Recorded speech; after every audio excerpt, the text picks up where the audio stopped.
Աջարաբեթի գանձարանը բացում է իր դռները 20 հատ 10 միլիոն դրամ մի ամսում, 300 լրիվ նոր iPhone 12 ու մասնաբաժին 300 միլիոն ակնթարթային քեշից։ Արի, ու օրական շահելու մեկ շանսը ստացիր անվճար։ Աջարաբեթ.am միշտ ստացիր ավելին։ Բարև ձեզ, եթերում 24-ի հարցազրույցն է, տաղավարում զրուցելու եմ հրապարակախոս Ռուբեն Վարդանյանի հետ։ Բարև ձեզ։ Շնորհակալ եմ մեզ մոտ գալու համար։ Պարոն Վարդանյան, ընդհանուր առմամբ ներքաղաքական իրավիճակի ինչպիսի գնահատական ունեք դուք։ Կազմաքանդված պետություն ունենք, որովհետև մենք եթե ավելի խորհրդային գանք 2.5 տարի իշխանափոխության արդյունքում ստացված կառավարակազմը զբաղվեց պետությունը քանդելով ուղղակի հետ հաշվարկով, երբ որ մենք ասում ենք, որ Փաշինյանը որպես պետական գործիչ գոյություն ունի արդեն իսկ 2018 թվականի մայիսի 8-ից, դա առավել եւս ակնհայտ դարձավ, երբ որ նա անցավ, այսինքն մտավ իր համար եւ մեզ համար ամենամեծ փորձության մեջ, որը այս 2020-ի պատերազմն էր, եւ այդտեղից դուրս եկավ որպես կապիտուլյանտ ու ստորացուցիչ պայմանագիր ստորագրող մի անձ, որով նա վերջ դրեց այս պահի դրությամբ Արցախի գոյությանը եւ Հայաստանի ինքնիշխան անկախ Հայաստանի էությանը, այսինքն Նիկոլ Փաշինյանը հանդիսանում է Հայաստանի երրորդ հանրապետության եւ ազատագրված Արցախի գերեզմանափորը, քանի որ մենք հասարակությունը բոլորս կերակրվում էինք այդպես հպարտ դուխով այդ լիրիկական պոպուլիստական կոչերով. Եվ սա ընդհանրապես իր մի մասն է, ինչ որ ես ասեցի, մյուս մասը կայանում է նրանում, որ Նիկոլ Փաշինյանը հանդիսացավ այս պատերազմի, Արցախյան երկրորդ պատերազմի հրահրողը, ուղիղ հրահրողը։ Գալով իշխանության նա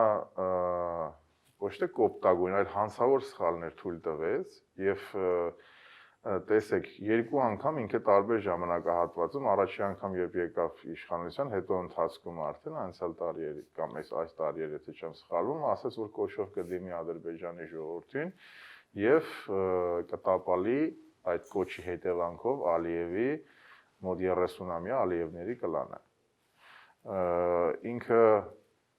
Արցախի հարցում չունեցավ հարցը կարգավորելու որևէ տարբերակ, ինչպես բոլոր հարցերում նա որոշում չէր կարողանում կայացնել եւ իրականացնել, նույն ամուլսարն է, նույն դատաիրավական համակարգն է, մարտի 1-ի գործի նկատմամբ վերաբերմունքը եւ այլն, այս բոլորը վիժեցին, ինչ որ ես նշեցի։ Այսինքն դեռ չծնված մեռան այս process-ները, Սահմանադրական դատարանի հետ կապված եւ այլն եւ այլն։ Եվ այստեղ մենք ստացանք, որ ինչ տեղի ունեցավ։ Այսինքն պետությունը, որը պետք է անդադար, մանավանդ այդպիսի պոպուլիստական կոչերից հետո պատրաստվեր լայնամասշտաբ պատերազմի, եւ ամբողջ պետությունը ասում մենք նկատի չունենք բանակը, այլ հասարակությունը, ժողովուրդը, մենք ստացանք, որ մենք անպատրաստ էինք պատերազմին։ Պարոն Վարդանյան, դուք նշում եք, որ վարչապետ Նիկոլ Փաշինյանը հեղափոխությունից այս կողմ քանդել է պետական շատ կառույցներ, այստեղ, այսինքն պետության ինստիտուտների մասին է խոսքը, այստեղ ինձ մոտ հարց է առաջանում, իսկ արդյոք ներկա վարչապետը ստացել էր այնպիսի պետություն, որտեղ բոլոր ինստիտուտները շեն էին եւ ինքը քանդել է։ Եվ երկրորդ մասով մենք դիտարկում ենք, չէ, որ այս 2020-ի պատերազմը դա լոկալ պատերազմ չէր։ Դա միայն Ղարաբաղյան խնդիրը չէր, դա տարածաշրջանային վերադասավորումների հարց էր իր հետ առաջ բերում, այսինքն լիովին մեղադրել միայն այս իշխանությանը, որ հրահրել են պատերազմ եւ այլն կամ չեն կարողացել ճիշտ արտաքին դիվանագիտությամբ գոնե երկարաձգել այդ պատերազմը սկսելու հավանականությունը, արդյոք միակողմանի չէ։ Ինձ համար շատ ոչ թե հակասական է, այլ միակողմանի է, ասեմ ձեզ ինչու։ Տեսեք, 2018 թվականին Նիկոլ Փաշինյանը ստացավ պետական ինստիտուտների անխափան աշխատանք, հարցը նրանում է, թե ինչպիսի որակ ունեին այդ ինստիտուտները։ Բայց որ 90-ական թվականների հենց ամենասկզբից մեզ մոտ ստացվել էր ստեղծել պետական համակարգ, այսինքն դրա մեջ մենք նայում ենք բանակ, որը համարվում էր տարածաշրջանի ամենաուժեղ բանակը, հաղթել Արցախի գոյամարտում, ստեղծել Սահմանադրական դատարան, հատել մեր դրամը, եւ բոլոր նախարարությունները բան աշխատում էին, անխափան էր նրանց աշխատանքը։ Նույն ինքը Փաշինյանը պնդում էր, որ իր կողմից հռչակված հեղափոխության օրերին որևէ պետական ինստիտուտ չի կանգնել։ Այսինքն մենք ունեցել ենք ինստիտուտներ, կենտրոնական բանկ եւ այլն, որոնք հարցը նրանում թե նրանք ինչ որակ ունեին, ինչպիսի աշխատանքային արտադրություն էին տալիս։ Եվ այստեղ Խնդիրը նա է, թե նա ժառանգելով այդ ամեն ինչը, ինչպիսի որակ հաղորդեց նրանց ընթացքին։ Մենք տեսանք, որ այդ ինստիտուտները որևէ մեկը ոչ թե զարգացում չապրեցին, այլ հետընթաց ապրեցին։ Եվ Հայաստանի Հանրապետությունը 91 թվականից ստեղծվելուց հետո, անկախության հռչակումից հետո եւ Ղարաբաղի 94 թվականի պատերազմը հաղթելուց հետո ինքը անխափան գնում էր դեպի պատրաստվելը մյուս պատերազմ։ Դրա առհավատչան էր 16 թվականի այդ կարճաժամկետ պատերազմը ապրիլյանը, որ կոչվում է, հուլիսյանը, որը եղավ, որը ինքը նույնպես օգտագործեց այդպիսի մի տրիումֆալ ձևով սարդարապատում նշելով եւ իմջալոց ես այսպես ձեզ ասեմ, ես փառք ու պատիվ բոլոր այն մարդկանց, ովքեր երբևէ մասնակցել են մարտական գործողություններին, կապ չունի քանի ժամ կամ քանի օր կամ ամբողջ ընթացքով են մասնակցել, թե չէ, բայց նաեւ օգտագործեց այդ պահը իր ազգային հերոսները առաջ բերեց հուլիսյանին եւ ապրիլյան այս պատերազմին եւ դրանով իջեցվեց ազգային հերոսի նաեւ նշանակությունը, ձևն ու իմաստը, որովհետեւ ըստ ինձ ազգային հերոս տալիս են շատ ավելի կարևոր եւ ավելի, այսպես ասած, լիարժեք գործողությունների համար, քան ինքը որ տվեց իր կողմից տրվեցին ազգային հերոսը, բացարձակապես ոչ ոքի գործողությունը չնստեմ ասելով փառք ու պատիվ բոլորին։ Սա այսպես եւ երկրորդը մենք արձանագրում ենք, որ 2.5 տարին բավարար ժամանակ է, որպեսզի իր կողմից հրշակած այդ կախարդին, ասում եմ, մենք ունենք այդ կախարդական փայտիկը, որևէ վարչապետ չի ունեցել, բայց ես հիմա ունեմ դա։ Մենք տեսանք, որ գոյություն չունի այդ իր ասած իր փայտիկը եւ չեղան բարեփոխումներ, բանակում լուծվեց ընդհանրապես բուֆետների հարցը, այդ լավ ուտում էին զինվորները այդ արտլանշից կամ չգիտեմ որտեղից եւ այլն, բան ելակ եւ այլն այսպիսի բաներ, որը նույնպես պոպուլիստական քայլ էր, տոտալ գնումների սխալ կար, այդ նույն է սուերի հարցով, ու այդ տուրիստական ինքնաթիռների բանը եւ այլն, ու այն որ մեր դեմ պատրաստում էր ոչ լոկալ, այլ տարածաշրջանային մի այսպիսի արշավ էր սկսվելու, որի առաջին, այսպես ասած, խոչընդոտը մենք էինք հանդիսանում, դա որևէ մեկի համար գաղտնիք չէր։ Դուք ուզում եք ասել, որ մենք կարող էինք կանխել պատերազմը։ Նայեք, այսպեսի խնդիր կա 97 թվականին, երբ Լևոն Տեր-Պետրոսյանը հրապարակեց պատերազմ թե խաղաղություն իր հոդվածը եւ 98 թվականի հրաժարական տալով այսպեսի բաժանում դրեց խաղաղության կուսակցությունը եւ պատերազմի կուսակցությունը, այդտեղից սկսած մենք ունեցել ենք երկու ընտրություն իրականացնելու։ Առաջին հերթին Տեր-Պետրոսյանը ասում է, որ քանի մենք ուժեղ ենք, պետք է հիմա գնանք զիջումների եւ հարցին լուծում տանք։ Այս թեզը, խաղաղության թեզը, միշտ եղել է արդիական։ Մյուս թեզը նա էր, որ մենք դեռևս ուժեղանալու տեղ ունենք եւ կարող ենք գնալ զիջումների այն ժամանակ, երբ որ կլինենք ստիպված կամ կլինենք այնքան ուժեղ, որ զիջումների չպետք է գնանք։ Վազգեն Սարգսյանի պարագայում, Վազգեն Սարգսյանի գործոնով, սա իհարկե աշխատող տարբերակ էր։ Վազգենից հետո հիմա մենք տեսնում ենք, որ չէ, սխալ դուրս եկավ առանց Վազգենի։ Եվ բայց տեսեք Նիկոլ Փաշինյանը ոչ նրանով գնաց, ոչ նրանով, այսինքն կար երկու տարբերակ՝ խաղաղություն կարգավիճակի դիմաց, որը մենք էինք շատ ուզում, այսինքն տարածքներ կարգավիճակի դիմաց եւ տարածքներ խաղաղության դիմաց։ Մենք չստացանք ոչնա։ Այն խաղաղությունը, որը մեզ տրվեց, դա մեր ձեռքբերումը չէր, դա ստիպված, պարտադրված կապիտուլյացիա էր։ Մենք դի արձանագրենք, որ Հայաստանի Հանրապետությունը եւ Հայաստանը ստացավ իր ամենամեծ արհավիրքը, իդեմս նոյեմբերի 9-ի գիշերվա եւ լույս 10-ի այդ պայմանագրի, որով Արցախը դե ֆակտո չկա։ Այս պայմաններով ուշ թե շուտ, եթե այսպես մնաց քարտեզը, իրավիճակը ուշ թե շուտ Արցախը հայաթափվելու է, կամ չի լինելու հայկական շատ արագ։ Հայաստանը մենք տեսնում ենք, որ սահմանները փոխվում են Հայաստանի Հանրապետության եւ շատ այսպես մեծ համար տարօրինակ ձևով են փոխվում, այսինքն եղել են փաստորեն այդ պայմանագրում կետեր, պայմանավորվածություններ, որոնք մենք չենք իմացել հենց առաջին իսկ պահից, նույն այդ սոտքի դեպքերը եւ այլն եւ այլն։ Եվ խնդիրը գիտեք որն է, ինչ ստացավ Հայաստանը այս հայ ժողովուրդը, հայությունը այս 2020 պատերազմի դեպքում։ Միայն պարտություն եւ կորուստ։ Մենք որևէ կետով շահած դուրս չենք գալիս։ Այդ մեղրի միջով անցնող երակը, այդ միֆը, որ Ստեփանակերտը պահեցինք, եւ այլն, բացի դրանից մենք ստացանք հոգեբանական այնպիսի մի հարված, որի տակից դուրս գալու համար մեզ պետք է շատ մի հատ այսպես հաղթական եւ դաժան պատերազմ։ Մենք շահած դուրս կգայինք, եթե որևէ իշխանություն, կլինի այս իշխանությունը, կլիներ նախորդ իշխանությունը, քաղաքական որոշում կայացներ այդ 7 շրջանները հանձնելու Ադրբեջանին եւ մենք չէինք ունենա պատերազմ։ Ես հիշում եմ Սամվել Բաբայանի երկու նամակը, որը նախորդին հայտնվեց մամուլում, մեկը 13 թվականին ուղղված Սերժ Սարգսյանին, մյուսը 18 թվականին ուղղված արդեն վարչապետ Նիկոլ Փաշինյանին, որի մեջ հստակ Բաբայանը նշում էր, որ մենք կամ պիտի գնենք այս զինատեսակները փորձենք զինվել բանակը բերել այս մակարդակի այդ դեպքում կարողանալ հաղթել թշնամուն, հակառակ պարագայում մենք պիտի կայացնենք այդ ցավոտ քաղաքական որոշումը, որպեսզի գոնե մարդկային ռեսուրսը խնայենք։ Երկու իշխանություններն էլ չեն գնացել այդ ճանապարհով։ Հիմա ես ձեզ եմ հարց ուղղում, որևէ իշխանություն կարող էր այդ քաղաքական որոշմանը գնալ եւ մենք արդյոք այդ դեպքում չէինք ստանալու պատերազմ։ Նայեք, այո, կարող էին գնալ, դրա համար քաղաքական կամք էր պետք։ Խնդիրը հետեւյալն էր, որ եթե մենք մերժում ենք առանց կարգավիճակի գործոնի լինելիության որևէ փաստաթուղթ ստորագրել, այսինքն մենք պահանջում ենք, որ տալու ենք այդ շրջանները ազատագրված, 5+2-ը, պահելով միգուցե Լաչինը կամ Միջանսկը, այդտեղ միայն Արցախի կարգավիճակի ճանաչման դեպքում դա պատերազմ է, այսպես ասած այդ փաթեթային տարբերակը դա պատերազմ է, նշանակում է մենք ամբողջովին հասարակությունը,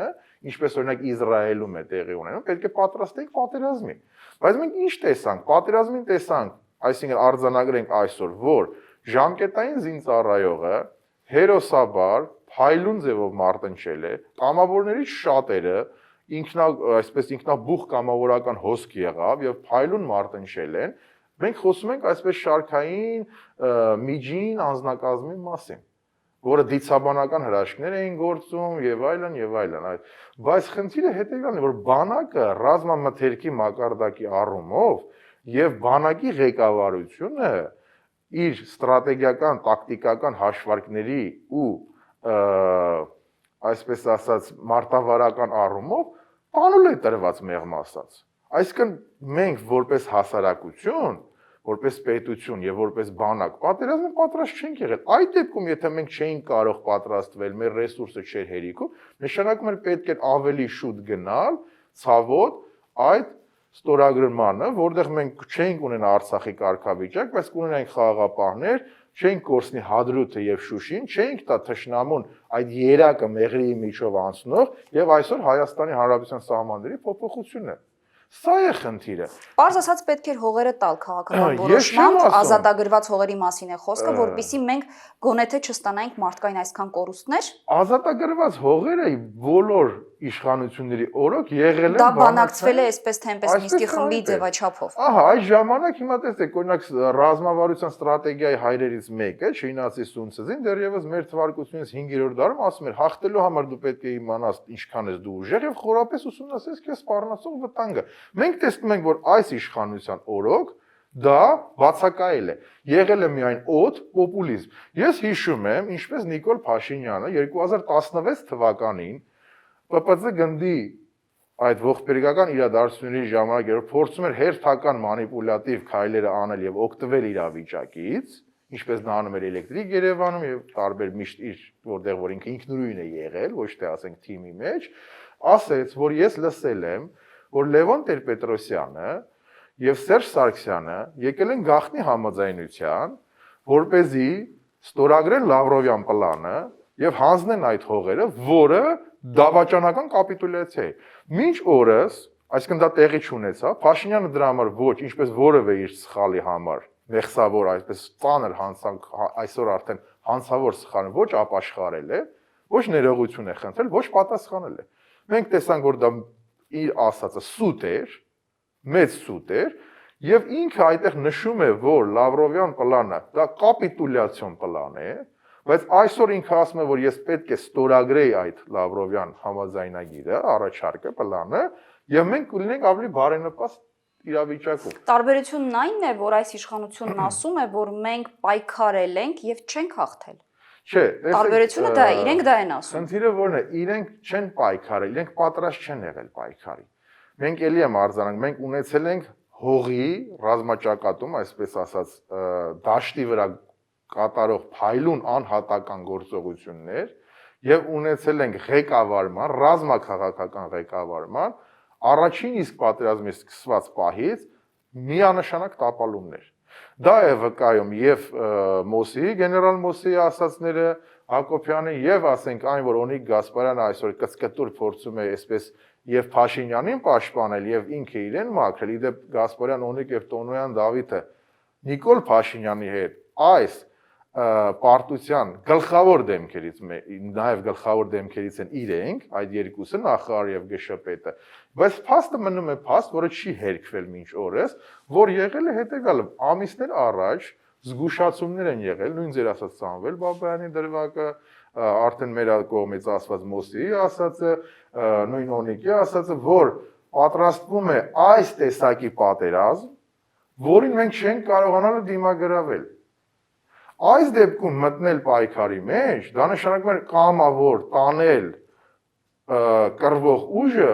դեպի մսաղած, դրա դիմաց ստանալ այս կապիտուլյացիան։ Ինչի մասին է խոսքը։ Այսինքն հաշվարց հաշվարկի խնդիրը, որը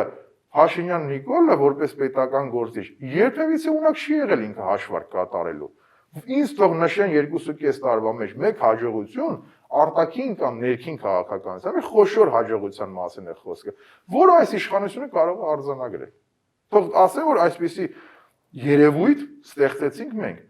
Ամեն ինչ կազմաքանդված ջախջախված է այս պահի դրությամբ։ Պետությունը այսօր գոյություն չունի։ Հիմա վարչապետն ասում է կան անձինք, կան խմբեր ներսից եւ դրսից, որոնք փորձում են երկրում առաջացնել քաոսային իրավիճակ, քաոտիկ իրավիճակ եւ փորձել հասարակության մոտ տպավորություն ստեղծել, որ երկրում անիշխանություն է եւ վարչապետը միաժամանակ ասում է, որ այս իշխանությունը թույլ չի տալու, որպեսզի այդ ուժերը հասնեն իրենց նպատակին կամ ինչպես ինքն է ձևակերպել, որ իրենք կարողանան պատերազմ բերել երկրի ներսում։ Ընդհանուր առմամբ կուզեի գնահատեք նաեւ վարչապետի այս մեկնաբանությունը։ Ասեմ դες նա այլևս վարչապետի պաշտոնը զբաղեցնող անձը քաղաքական դիակ է, որը Հայաստանի եւ Արցախի գերեզմանափորը դարձավ, նորից եմ կրկնում, նա կազմակերպեց անկախ Հայաստանի եւ ինքնիշխան Արցախի թաղումը։ Դրանից հետո պատմությունը չունի կապիտուլյացիա ստորագրած, կապիտուլյացիայի ենթարկված մի լիդեր, որը չի հեռացել ինքնական, կամ չի հեռացվել ավելի վատ ձևով։ Փաշինյանը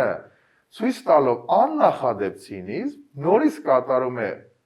այսպես օդի մեջ կրակոցներ է անում եւ այդ հայտարարությունը փորձում է մանիպուլացնել այն զանգվածը, որը առանց որևէ հիմնավորման եւ տրամաբանության շարունակում է իրեն սատարել եւ սիրել։ Սա անհասկանալի է եւ հերթական մեր ողբերգությունն է, որտեղ մենք այսօր Հայաստանում ունենք գիտակցության, բանականության կրիզիս։ Եթե արդեն մոտ 20 օր է այս մարդը, որ ստորագրել է Հայաստանի կապիտուլյացիան, շարունակում է ղեկավարի պաշտոնը զբաղեցնել, նշանակում է հայ ժողովուրդը գտնում է խորը ողբերգության մեջ, ավելին, քան այն ինչ որ տեղի ունեցավ պատերազմի վերջին օրը։ Եվ այն ինչ որ նա ասում է, որ քաոսի հայրը Հայաստանում նա է։ Նա պարակտիչ է, սադրիչ ճանապարհով, սև եւ սպիտակ, նախկիններ եւ ներկաներ։ Մենք ասում ենք մեր փրկությունը միասնության մեջ է, Նիկոլ Փաշինյանը համահայկական միասնության առաջի թշնամին է։ Առաջի դեմ գնացող մարդն է, որովհետեւ երբ որ դու հերքում ես ու ջարդում ես անցյալը, չվերցնելով այնտեղից որևէ լավ բան, կամ պախարակում ես կամ մնացածի, այսինքն մի մասին նա պախարակել է, մի մասին մատնել է անուշադրության։ Եվ այսպես ասած դե ֆակտո ինքը ու իր այդ թիմ կոչվածը, որը ավելի շատ աղանդի տեսք ունի, ասում է, որ սկսվում է, այսինքն Հայաստանի հանրություն, ասում ենք մենք մեր թվարկությունից առաջ, մեր թվարկությունից հետո, այսինքն հայկական թվարկությունը սկսվում է 18 թվականի այդ սիրո թավշյա այսպես կոչված իշխանափոխությունից, որոնք իրենք աննախադեպ համաշխարհային հեղափոխություն հռչակեցին, որը աննախադեպ բացասական հետևանքներ ունեցավ Հայաստանի համար։ Տեսեք, մենք մինչ այս ինչ որ խոսել ենք 91 թվականից սկսած, եղել է քննադատություն ինչի շուրջ։ Պաշտոնյաները կոռումպացված են, հորի բարքեր կան, նրանց բարեկամները պահում են իրենց օրենքից դուրս կան, հովանավորյալներ, արտոնյալներ, այսինքն շատ արատավոր երևույթների մասին էր խոսքը գնում, որը եկավ ամբողջացավ 18 թվականին, այսինքն այդ լճացումը հասել էր իր սահմանների ամբողջականությանը եւ պայթեց։ Դրանից հետո Փաշինյանը գալով ժողովրդի ուսերին իշխանության, ինքը ինչ արեց, ամբողջ միայն զբաղվել է պոպուլիզմով։ Որևէ որոշում նաև որ ասում են մենք թույլ չենք տա, դուք չկաք այլևս որ թույլ տաք կամ չէ։ Հայտարարվեց չէ որ Վանեցյանը, Աշոտ Երկաթը եւ ՀՀԿ-ի Վարամը մահափորձ են ուզել կազմակերպել, դատարանը նրանց բաց թողեց եւ վերջացավ այդ խոսակցը։ Այսինքն դուք ո՞նց եք պատկերացնում պետական ղեկավարի դեմ պատրաստվել է մահափորձ եւ այսպես կորավ գնաց դա, այդպես թեթև բան էր, հա, այսպես այսինքն անլրջության մակարդակը պատկերացնում, բայց խնդիրը նա է, որ մարդը եւ իր թիմը չեն ապաշխարում։ Իրենք խոսում են մեղքը բարթելով բոլորի վրա, այսինքն տեսեք 2.5 տարի եղբայր դու ժամանակ ունեիր։ Հիմա երբ ասում են նախկիններն են, ինքը որ ստանձնել է իշխանությունը, ինքը շատ լավ իմացել է, չէ՞ Ղարաբաղի հարցը։ Դեռ ցինիկաբար երբ որ Տեր-Պետրոսյանը առաջին նախագահ ում մոտ իդեպ Սերժ Սարգսյանը ապրիլյանին ինքը գնաց Տեր-Պետրոսյանի մոտ, բայց առաջին նախագահը վեր կացավ եւ Նիկոլի մոտ գնաց, Նիկոլը մյուս օրը վեր կացավ ցինիկաբար ասաց ես ընդունեցի, կարևոր էր, բայց ոչ մի նոր բան ինձ ինքը չասեց։ Այսինքն ինքը ստացել է, չի հասկացել, ունակ չի եղել ընկալելու Ղարաբաղի հարցի լրջությունը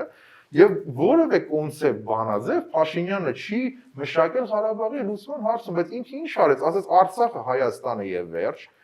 ամբողջովին ոնց կարող էր Ալիևին հրահրեց, անընդհատ իրեն այսպես բաներ անում, գրգռում էր իր այդ վիրավորական պոպուլիստական հայտարարություններով, լավ հասկանալու որ շատ բացահայտ Էրդողանը այսինչ թվականից սկսած ասում է որ այս հարցը պետք է լուծվի, մենք մեկ ազգ ենք եւ երկու պետություն եւ միանշանակ գնալու ենք հարվածի։ Իսկ մնացածը հետախուզական ինֆորմացիան այսօր ակնհայտ է որ ասել են որ մասնակցելու են թուրքերը որպես ինստրուկտաժ, ռազմական միտք, այսինքն տեղափոխում է լինելու ահաբեկիչների, մոջահեդների դեպի Ադրբեջան եւ իրենք զինված են այս զինատեսակով, որի դեմ Փաշինյանական վարչակազմը եւ նաեւ այսինքն այդ բանակի ղեկավարությունը որևէ բան չեն ձեռնարկել։ Երբ որ խոսում է Օնիկ Գասպարյանը, ես ապշում եմ թե նա ոնց է ասենք խոսում։ Այսինքն մարդ ով որ ինքը դե յուրե բանակի ղեկավարն է, այպես գլխավորն է ԳՇՊՏ, այսօր հայտարար զգուշացրել է, 4-րդ օրն է զգուշացրել եւ ոչինչ չի ձեռնարկել, տեսնելով որ Նիկոլը իր արկածախնդիր, հանցավոր արկածախնդիր էությամբ տանում է մարդկանց դեպի մահ, դեպի զոհվել։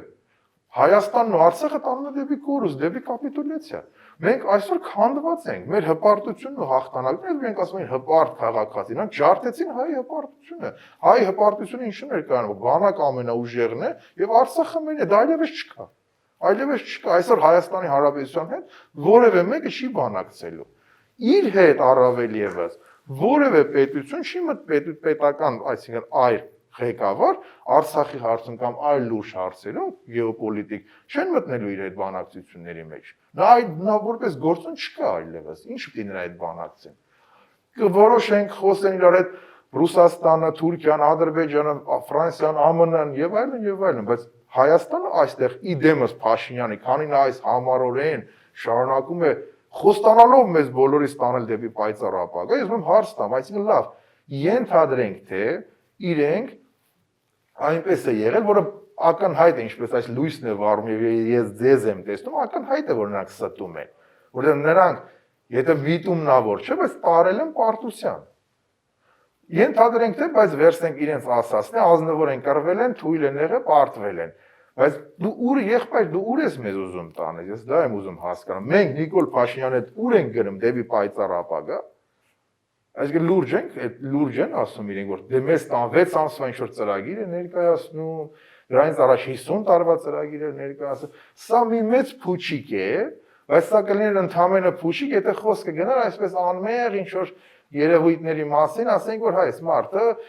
պոպուլիստ լրագրող էր, որը ճիշտ բան ճիշտ տեղում հայտնվեց վերցրեց իշխանին, որովհետեւ պետական գործիչ չկա, հերթական կամ արտահերտ ընտրությունների ժամանակ պետք է նրան հրաժեշտ տալ։